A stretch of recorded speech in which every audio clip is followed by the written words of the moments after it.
दा जोङो जोंनि जिथुनाखि इनफ्रास्ट्राक्चार बेखौ डेभेलप खालामनो थाखाय जोंहा गोबां माने डक्टर्सफोरनि प्रयोजन दङ। दा बिटिसि हिसाबै गासैबो हेल्थ सेक्टरखौ नायनांगौब्ला खमैनो जोंनो 400 डक्टर्सनि प्रयोजन दं। 400 डक्टर्स। दा बे 400 जन डक्टरनि गेजेराव जोंनि आखायाव मात्र दा माने 160सोल' डक्टर दङ।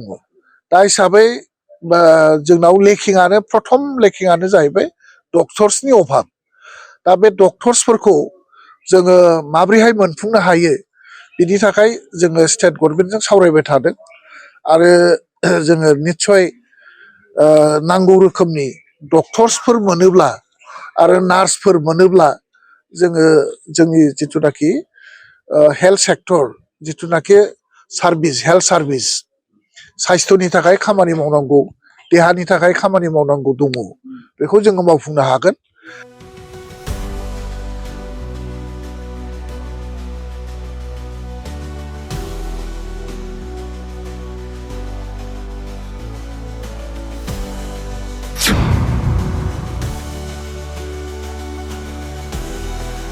आरो जोंनि बिटिसिआ जाहैबाय मेलेरिया प्रोन एरिया। माने आसामाव माने बयनिख्रुइबो माने मेलेरिया गिनांगौ होनोब्ला जोंनि क'क्राझार डिस्ट्रिक्ट आरो बे जोंनि जिथुनाखि इन्ड' भुटान जिथुनाखि जोंनि हाग्रा एरिया बे हाग्रा एरियायाव बांसिन मेलेरियाया आक्रमन खालामो।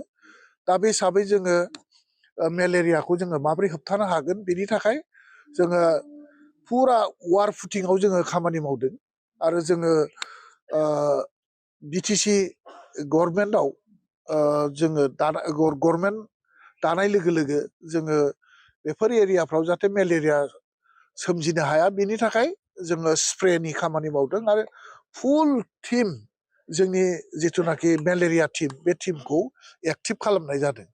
जार फलाव दानि मेलेरियानि जिथु सेम्पटम बे सेम्पटमखौ जोङो नुनो मोनाखै, खुब खम एकदम माइनर ओरैनो एसेल' जोङो मेलेरिया सेम्पटमखौ जों नुदों आरो खुब बिदि माने स्ट्रं मेलेरियानि सेम्पटमखौ जों दा नुनो मोनथ'वाखै आरोखि।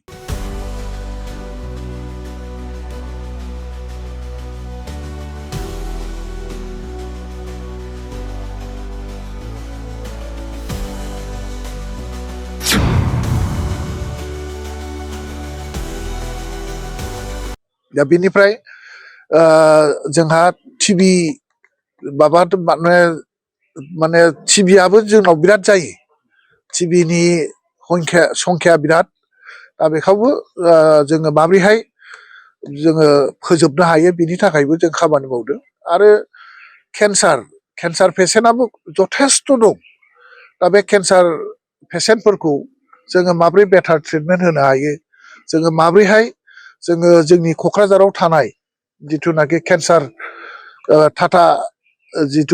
टाटानि जिथु केन्सार हस्पिटाल बे हस्पिटालाव एसे मोजां बेबस्थानि गेजेरजों जोङो माब्रैहाय जोङो केन्सार पेसेन्टफोरखौ जोङो ट्रिटमेन्ट खालामनो हायो आरो जायगा उदालगुरि आरो बाक्साफ्रावबो बिदि केन्सार ट्रिटमेन्ट खालामनो हानाय जोङो माब्रैबा फेसिलिटि खालामनो हायो बेनि थाखाय रायलायबाय थादों आरो बिनि बेबस्थाखौ जों खालामबाय थादों।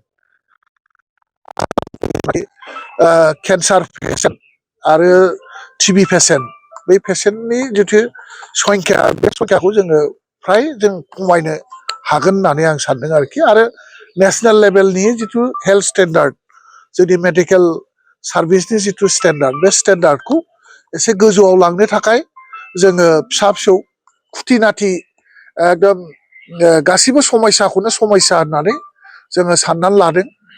जेनेबा जोंनि जिथुनाखि बै डिसप'जाल जिथु मेटेरियेल्सफोर बेफोरखौ जोङो माब्रैहाय मोनसे जायगायाव लांनानै बेखौ रिसाइकेल खालामनो हायो, जोङो माब्रै जोङो बेफोरखौ मोनसे जायगायाव फोजोबनायनि खामानिखौ जों मावनो हायो बेनि थाखाय जोङो सिन्था खालामदों आरो फिसा फिसा समयसाखौ गुरुत्त होनानै जोङो जाहाथे जोंनि स्टेन्डार्ड जोंनि जिथुनाखि हेल्थ सार्भिसनि स्टेन्डार्ड नेसनेल लेभेलाव जोङो माब्रै स्टेन्डार्डखौ गोजौआव लांनो हायो बिनि थाखाय बांसिन जोङो गोसो होनानै जोङो दा खामानि मावबाय थादों आरोखि जोंनि बिटिसिनि दा हेल्थ जिथु हेल्थ एन्ड फेमिलि वेलफेयार डिपार्टमेन्टनि जिथु टिम बे टिमखौ जों बेबादिनो खामानि मावबाय थानाय जादों दा बेखिनि